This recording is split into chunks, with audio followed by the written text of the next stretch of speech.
ঈদে ঘরমুখো মানুষের যাত্রা স্বাচ্ছন্দ্য করতে সৈয়দপুর রেলওয়ে কারখানায় চলছে পুরাতন কোচ মেরামতের কাজ। দম ফেলার ফুসরত নেই শ্রমিক কর্মচারীদের। নির্ধারিত সময়ে লক্ষ্যমাত্রার সব কোচ মেরামত হলেও অতিরিক্ত ৩০টি কোচের কাজ এখনো চলমান। ঈদে বাড়তি চাপ সামলাতে রেলপথে যুক্ত হবে ১০০টি স্পেশাল কোচ। এসব কোচ মেরামতে এখন ব্যস্ত সৈয়দপুর রেলওয়ে কারখানা। এলএমই সার্টিফাইড বিশ্বসেরা কপারে তৈরি ওয়ালটন কেবলস, যা আপনার স্থাপনাকে রাখবে সব সময় নিরাপদ।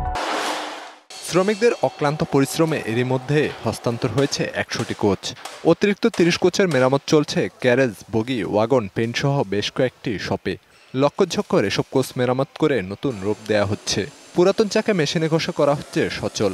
ঈদুল আজহা উপলক্ষে মানুষ নির্বিঘ্নে ঘরে এই যাত্রা করতে পারে, সেজন্য আমরা কঠোর পরিশ্রম করি। ঈদকে টার্গেট রেখে বন্ধের দিনও আমাদের অতিরিক্ত ওভারটাইম হিসেবে আমরা কাজ করতে আছি। ঈদকে সামনে রেখে আমরা অনেকগুলা কোর্স ইতিমধ্যে মেরামত করে রেলবহরে যুক্ত করেছি।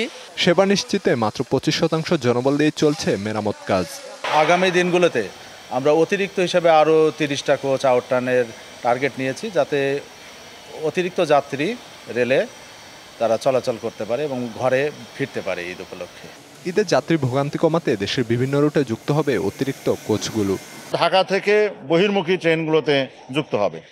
এছাড়াও ইন্টারনালি যে ট্রেনগুলো আছে রূপসা সীমান্ত থেকে অন্যান্য তিতুমির বরেন্দ্র, এগুলোতে আশা করি অতিরিক্ত কোচ সংযোজিত হবে। রেলপথে বাড়তি কোচের বহরে যাত্রীদের ঈদ হয়ে উঠুক আনন্দময়, এমন প্রত্যাশা সংশ্লিষ্ট মহলের।